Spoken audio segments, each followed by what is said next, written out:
नवऱ्यासोबत रात्री झोपत नाही तिने या गोष्टी लक्षात ठेवाव्यात, अन्यथा नंतर पश्चाताप करावा लागेल. जी महिला तिच्या पतीसोबत रात्री झोपत नाही तिने कान उघडून लक्ष देऊन ऐकून घ्यावे, अन्य त्यानंतर पश्चाताप करण्याची वेळ येईल. आजचा व्हिडिओ खूप खास असणार आहे. आजचा विषय थोडा वेगळा आहे, पण अत्यंत महत्त्वाचा आहे. सध्या सामाजिकदृष्ट्या विचार करता हा विषय खूप खास आणि महत्त्वाचा आहे. आजचा विषय आहे, जी स्त्री रात्री आपल्या पतीसोबत अर्थात बेडरूममध्ये झोपत नाही किंवा पतीला सोबत घेऊन झोपत नाही, त्यानंतर त्यांना पश्चाताप करावा लागतो का? तर असे होते का? आणि त्यांना पश्चाताप का करावा लागतो? सर्वसाधारणपणे असे म्हटले जाते की पती पत्नीने एकत्र झोपले पाहिजे. खरं तर पती पत्नी एकत्र झोपणे आवश्यक आहे का? ते खूप गरजेचे आहे का? आणि जर वेगवेगळे झोपले तर काय होईल? आज आपण जाणून घेणार आहोत की पत्नीने पतीसोबत झोपणे का महत्वाचे आहे, आणि तुम्हाला हे एका कथेद्वारे समजावून सांगणार आहे. तसेच मनुष्याच्या 3 प्रमुख चुका कोणत्या आहेत हे देखील पाहणार आहोत. या अशा चुका आहेत त्या मनुष्य तो जाणूनबुजून करतो आणि ज्याचे परिणाम त्याला नंतर भोगावे लागतात. या 2 विषयावर आधारित आहे हा व्हिडिओ. फक्त एक विनंती आहे की व्हिडिओ शेवटपर्यंत नक्की पहा. प्रिय दर्शको, ही एक वेळची गोष्ट आहे. देवर्षी नारद भगवान नारायण यांची जप करत करत पृथ्वी लोकात भ्रमण करत होते. तेव्हा त्यांनी पाहिले की एक माणूस रात्रीच्या वेळी जंगलाकडे खूप वेगाने जात होता. देवर्षी नारद त्या माणसाला पाहून खूप आश्चर्यचकित झाले. ते विचार करू लागले की एवढ्या रात्री जेव्हा सगळेच आपल्याला घरात गाढ झोपलेले असतात, तेव्हा हा माणूस रात्री जंगलाकडे का जात असेल? असा विचार करत देवर्षी नारद त्या माणसाचा पाठलाग करू लागले. तो माणूस वेगाने पुढे जात होता आणि देवर्षी नारद आकाश मार्गाने त्यांचा पाठलाग करत होते. काही वेळाने तो माणूस एका झोपडीजवळ पोहोचतो. तिथे एक अतिशय सुंदर देखणी स्त्री त्या झोपडीच्या बाहेर उभी असते. ती स्त्री दिसायला अतिशय सुंदर होती. जेव्हा तिने त्या तरुण माणसाला येताना पाहिले, तेव्हा ती म्हणू लागली, या मी खूप वेळेपासून तुमची वाट पाहत होती. तुम्ही खूप वेळ केलात. तो तरुण माणूस उत्तर देतो, हे प्रिये, आता माझी पत्नी खूप उशिरा झोपली म्हणून मला येण्यास थोडा उशीर झाला होता. तेव्हा ती सुंदर स्त्री म्हणते, काही हरकत नाही, तुम्ही आलात हेच माझ्यासाठी खूप महत्वाचं आहे. मला देखील माझ्या पतीला झोपवण्यात थोडा उशीरच झाला, पण तरीही मी तुमच्यापेक्षा थोडी आधी आली. प्रिय दर्शक हो, देवर्षी नारद त्या दोघांचे बोलणे ऐकत होते. तेव्हा ती स्त्री म्हणाली, चला आपण दोघी लवकर झोपडीत जाऊ, आयुष्याचा खरा आनंद घेऊया. इतके बोलून ते दोघे झोपडीत गेले. ते देवर्षी नारद हे पाहून आश्चर्यचकित झाले. ते विचार करू लागले, पृथ्वी लोकातील स्त्री पुरुष जे विवाहाच्या पवित्र बंधनात अडकले आहेत, तरीही ते आपल्या जीवनसाथीला धोका देत आहेत. त्यांना थोडी लाज वाटत नाही का? त्यांना या कृतीची जरा देखील भीती वाटत नाही का, की आपल्या पती किंवा पत्नीसोबत विश्वासघात करणे किती मोठे पाप आहेत? हा सर्व प्रकार पाहून देवर्षी नारद यांच्या मनात अनेक प्रश्न निर्माण झाले. या प्रश्नांचे उत्तर शोधण्यासाठी देवर्षी नारद नारायण नारायण जप करत आकाश मार्गाने कैलास पर्वताच्या दिशेने जाऊ लागले. काही वेळानंतर कैलास पर्वतावर पोहोचताच तिथे भगवान शिव त्यांच्या आसनावर विराजमान होतात. देवर्षी नारद यांना पाहून भगवान शिव म्हणाले, या देवर्षी नारद, कैलास पर्वतावर तुमचे स्वागत आहे. त्यानंतर देवर्षी नारद भगवान शिवांना बोलेनाताना म्हणाले, प्रभू प्रणाम. तेव्हा भगवान शिव म्हणाले, हे देवर्षी नारद, आज अचानक कैलास पर्वतावर कसे येणे केले? तुमची येण्याची कारणे काय आहेत? तेव्हा देवर्षी नारद म्हणाले, हे प्रभू, आज मी पृथ्वी लोकात भ्रमण करण्यासाठी गेलो होतो. तेव्हा तिथे एक विचित्र घटना मी पाहिली. ती घटना पाहून माझ्या मनात एक मोठा प्रश्न निर्माण झाला आणि त्याच प्रश्नाचे उत्तर शोधण्यासाठी मी तुमच्याकडे आलो. कृपया माझ्या या प्रश्नाचे उत्तर देऊन माझी शंका दूर करा. ही तुमची माझ्यावर खूप कृपा असेल. भगवान शिव म्हणाले, हे देवर्षी नारद, मी संकोचपणे तुमचा काय जो प्रश्न आहे तो नक्कीच मी तुमच्या शंकेचे निरसन करेन. नक्कीच तुमच्या प्रश्नांचे उत्तर देईन. भगवान शिवांच्या मुखातून हे 1 तास देवर्षी नारद म्हणाले, हे प्रभू, मी तुमच्याकडून जाणून घेऊ इच्छितो की काही स्त्रिया त्यांच्या पतीसोबत झोपत नाहीत ना, त्यांना प्रतिक्रिया करून देतात. आणि हे प्रभू, मनुष्य आपल्या जीवनात अशा कोणत्या 3 चुका करतो ज्यामुळे मनुष्याला आयुष्यभर पश्चाताप करावा लागतो? ज्या लोकांनी या 3 चुका केल्या नाहीत त्यांचे जीवन नेहमी आनंदाने भरून राहते. मनुष्याने आपल्या आयुष्यात कोणत्या 3 कार्य कधीही करू नयेत? भगवान शिव देवर्षी नारद यांचे बोलणे ऐकून म्हणाले, हे देवर्षी नारद, आज तुम्ही समस्त मनुष्य जातीच्या कल्याणाचा प्रश्न विचारला आहात. तुम्ही फारच उत्तम प्रश्न विचारला आहे. हा प्रश्न प्रत्येक मनुष्याने एकदा तरी जाणून घेतला पाहिजेच, कारण काही लोक तरुणपणात केलेल्या चुकांमुळे आपले संपूर्ण जीवन बर्बाद करतात. जे लोक आपले जीवन आनंद ठेवू इच्छितात त्यांनी या गोष्टी जाणून घेणे खूप महत्वाचे आहे. भगवान शिव पुढे म्हणाले, हे देवर्षी नारद, आता मी तुम्हाला एका महत्वपूर्ण आणि ज्ञानवर्धक कथेद्वारे या सर्व प्रश्नांची उत्तरे देणार आहे. तुम्ही कथा लक्षपूर्वक ऐका. भगवान शिवांच्या मुखातून हे ऐकताच देवर्षी नारद म्हणाले, हे प्रभू, मी ही कथा लक्षपूर्वक ऐकेन. कृपया तुम्ही ही कथा लवकर सुरू करा. मी तुम्हाला वचन देतो की मी ही कथा सुरुवातीपासून शेवटपर्यंत नक्कीच ऐकून घेईन आणि हे प्रभू, या कथेचा प्रसार मी सर्व लोकांमध्ये करेन. यानंतर भगवान शिव कथा सांगण्यास सुरुवात करतात आणि म्हणतात, हे देवर्षी नारद, ही फारच पूर्वीची गोष्ट आहे. एका नगरात एक शेतकरी राहत होता. त्याला एक मुलगा होता ज्याचे नाव गजानन होते. तो शेतकरी खूप मेहनती आणि श्रीमंत होता. त्याला त्याच्या शेतीतून चांगले धान्य मिळत होते. तो काही धान्य बाजारात विकत पैसे मिळवत असे काही धान्य घरी साठवत त्यातून तो आपल्या गरजा पूर्ण करत होता. शेतकरी आपल्या मुलावर गजाननवर खूप प्रेम करत होता आणि त्याने त्याला खूप स्वातंत्र्य दिले होते. पण अधिक स्वातंत्र्यामुळे गजानन बिघडला होता, वाया गेला होता. म्हणतात ना, मुलांना खूप स्वातंत्र्य दिले तर ते चुकीच्या मार्गावर जातात. हेच गजानन सोबत झाले. गजानन चुकीच्या संगतीत गेला आणि जुगार खेळू लागला. लहान वयातच त्यांनी आपली कामवासना शमवण्यासाठी वेश्याकडे जाण्यास सुरुवात केली. एके दिवशी शेतकऱ्याला समजले की त्याचा मुलगा जुगार खेळतो, वेश्याकडे जातो आणि दारूही पितो. तो व्यसनी झाला आहे. शेतकऱ्याला हे समजल्यावर त्याला खूप दुःख झाले. त्याने विचार केला की हे सर्व गजाननला दिलेल्या खूप स्वातंत्र्यामुळे झाले आहे. त्यांनी ठरवले की आता त्याच्या मुलाचे लग्न लावून द्यायचे. शेतकऱ्याने विचार केला की लग्नानंतर जेव्हा त्याची पत्नी घरी येईल तेव्हा त्याची पत्नी त्याला समजावेल.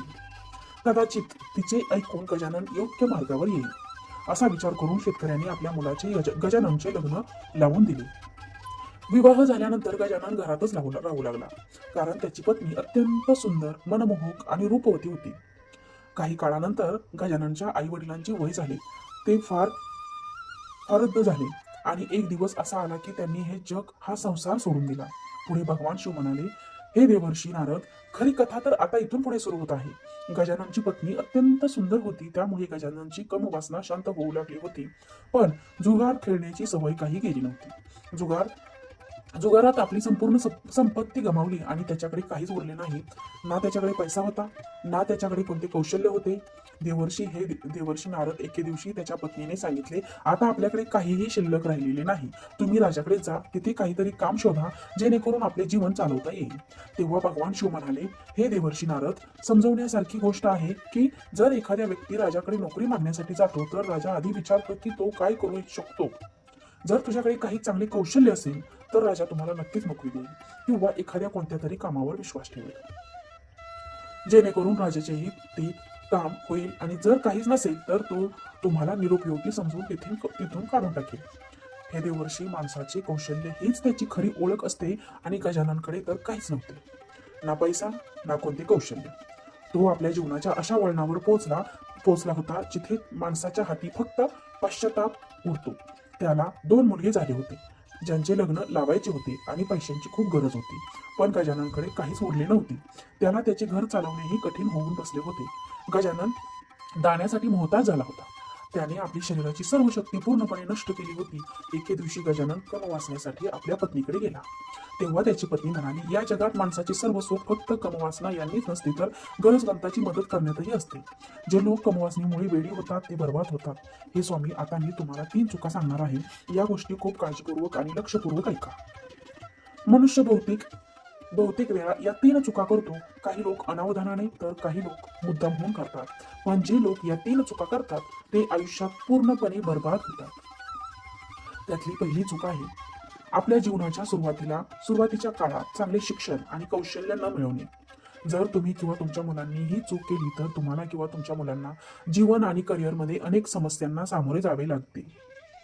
ही चूक तुम्हाला आयुष्यभर त्रास देऊ शकते किंवा पश्चाताप करावा लागू शकतो.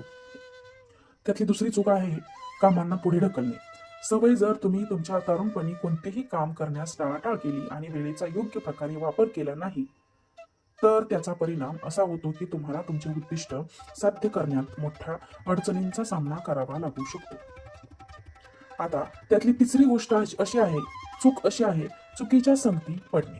तुमच्या तरुणपणी चुकीच्या संगतीत जाणे आणि वाईट सवयींना बळी पडणे हे तुम्हाला तुमच्या आयुष्यात यशस्वी होण्यापासून रोखते आणि बरबादीकडे नेते. आणि सर्वात महत्वाची गोष्ट, आपल्या आरोग्याकडे दुर्लक्ष करणे. जर तुम्ही तुमच्या तरुणपणी तुमच्या शारीरिक आणि मानसिक आरोग्याकडे लक्ष दिले नाही तर तुम्हाला पुढे जाऊन अनेक प्रकारच्या आजारांना, रोगांना सामोरे जावे लागू शकते. त्यामुळे तुमच्या आरोग्याची विशेष काळजी घेणे खूप महत्त्वाचे आहे. तुम्ही तुमच्या जीवनाची सुरुवात चुकीच्या मार्गाने केली आणि त्यामुळेच आज आपल्याला या अडचणींना सामोरे जावे लागते. आता मी तुमच्यासोबत प्रतिक्रिया करू इच्छित नाही. मला तुमच्यासोबत झोपायचीही इच्छा नाही आणि तुमच्यासोबत झोपायची सुद्धा इच्छा नाही. आता वय अर्ध्यापेक्षा अधिक झाले आहे. मी भगवंताच्या सेवेत विलीन होऊ इच्छिते. भगवंत नक्कीच आपली मदत करतील. आता ही वेळ आहे की आत्म्याला परमात्म्याशी जोडले जावे. या अवस्थेत तरुणाईपर्यंत लोकांचे जीवन ब्रह्मचारी असते. ब्रह्मचार्यानंतर ते वैवाहिक जीवनात प्रवेश करते आणि वैवाहिक जीवनात ते दाम्पत्य पुत्रांची कामना करतात. पुत्र झाल्यावर सून मिळवण्यासाठी इच्छा करतात. मग ते वृद्ध होतात आणि त्या ब्रह्मचारी जीवनात ते परत जातात. जिथून ते वैवाहिक जीवनात आले होते त्यामुळे आता ब्रह्मचार्याचं जीवनात जाण्याची योग्य आहे. ज्या प्रकारे आपण आपले तारुण्य वया घालवले त्याचप्रमाणे अर्धा काळ वाया घालवू नये. पूजा, ज्ञान, भजन आणि सत्संग केले पाहिजे.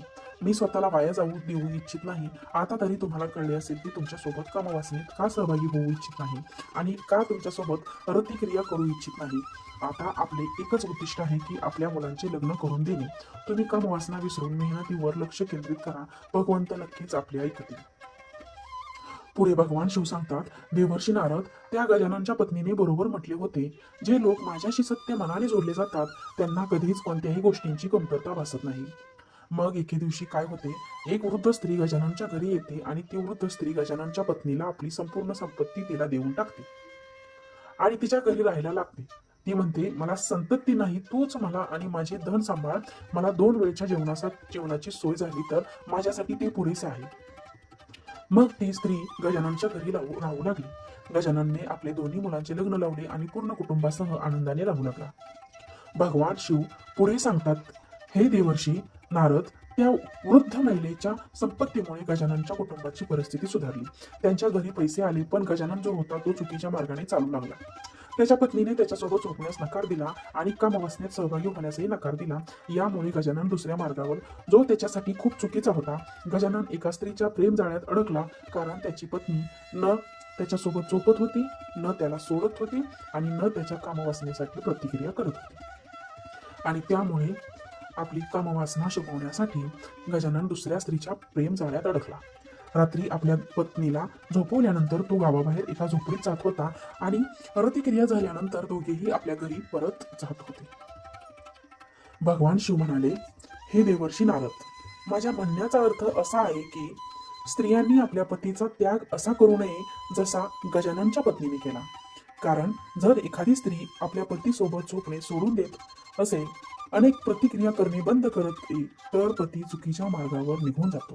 त्याच्यासोबत पती व्यसनाच्या आधी होऊन पत्नीकडे लक्ष देत नसेल तर पत्नी देखील चुकीच्या मार्गाने जाऊ शकते. जसे गजानन सोबतची स्त्री प्रतिक्रिया करत होती, त्यामुळे पत्नीचे कर्तव्य आहे की आपल्या पतीला योग्य मार्गावर हळूहळू आणायला पाहिजे. एकदम सगळे सोडून देणे योग्य नाही. पत्नी जरी चुकीच्या मार्गावर गेली तरी ती आपल्या पतीला व्यसनापासून दूर करू शकत नाही, हाच त्याचा अर्थ असतो. कारण एक स्त्रीच घराचं सर्व काही असते. स्त्री ही आदिशक्ती असते. त्यामुळे पतीला चुकीच्या मार्गावर जाऊ न देणे हे स्त्रीच्याच हातात असते. आता मी स्त्रियांसाठी 3 महत्त्वाच्या गोष्टी सांगतो ज्या त्यांनी कधीही करू नयेत. त्यातली पहिली महत्त्वाची गोष्ट म्हणजे स्त्रीने आपल्या पतीसोबत रात्री विश्रांती घेणे आणि पतीसोबत झोपणे पूर्णपणे सोडू नये. जर एखादी स्त्री आपल्या पतीसोबत झोपण्यास नकार देत असेल तर पती दुसऱ्या स्त्रीचा शोध घेतो. दुसरी गोष्ट, स्त्रीने आपल्या पतीसोबत रतिक्रिया करणे बंद करू नये. जी स्त्री आपल्या पतीसोबत रतिक्रिया करत नाही आणि ती पूर्णपणे सोडते, तिचा पती व्यभिचारी बनतो, परक्या स्त्रीकडे आकर्षित होतो.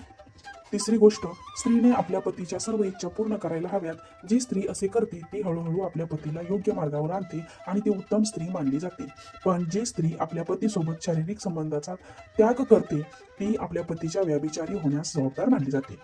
म्हणून प्रत्येक स्त्रीने आपल्या पतीसोबत प्रतिक्रिया केली पाहिजे आणि त्याच्या कामवासनेला शांत केले पाहिजे, जेणेकरून तिचा पती परक्या स्त्रीच्या जाळ्यात अडकणार नाही. पुढची गोष्ट म्हणजे स्त्रीने समजून घेतले पाहिजे की जर तिचा पती कामवासनेत खूपच लुप्त असेल तर हळूहळू त्याला योग्य मार्गावर आणावे. त्याचबरोबर चांगल्या सत्संगात घेऊन जावे. जिथे भगवंताची चर्चा चालू असते तिथे त्याला घेऊन जावे, जेणेकरून त्याच्या दूषित बुद्धीत सुधारणा येऊ शकेल, भगवंताचे भजन करू शकेल आणि तपश्चर्येत लीन होऊ शकेल. तेव्हाच पत्नीचे जीवन यशस्वी होते. असे होऊ नये की जी स्त्री तर भगवंताच्या भजनात लुप्त झाली आणि पती चुकीच्या मार्गावर गेला, तर पती पत्नीच्या शारीरिक संबंधापासून पूर्णपणे दूर गेली आणि पती चुकीच्या मार्गावर गेला तर तेही योग्य नाही. पती पत्नी हे जीवनरूपी गाडीचे दोन चाके आहेत. जर एक चाक रस्त्यावरून भटकले तर गाडीला धक्का लागतो आणि ती योग्य प्रकारे चालत नाही. म्हणून स्त्रीने हे लक्षात ठेवले पाहिजे की 3 प्रकारे आपल्या पतीच्या इच्छांना पूर्ण करत त्याला योग्य मार्गावर आणून उभं करावं. ज्या स्त्रिया असे करतात त्या समाजात सर्वश्रेष्ठ मानल्या जातात. त्या आपल्या पतीला चुकीच्या मार्गावर जाण्यापासून थांबवतात, चुकीच्या मार्गावर जाण्याचा विचार करणेही टाळतात आणि स्वतःबरोबर आपल्या पतीचेही कल्याण करतात.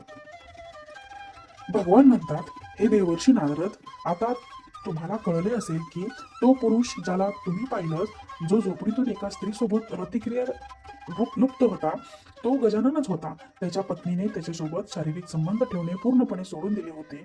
न तिच्यासोबत झोपत होती, न तिची प्रतिक्रिया त्याच्यासोबत करत होती. आपली कामवासना शांत करण्यासाठी गजानन परक्या स्त्रीसोबत लुप्त झाला होता, जे तू स्वतः पाहिलेस.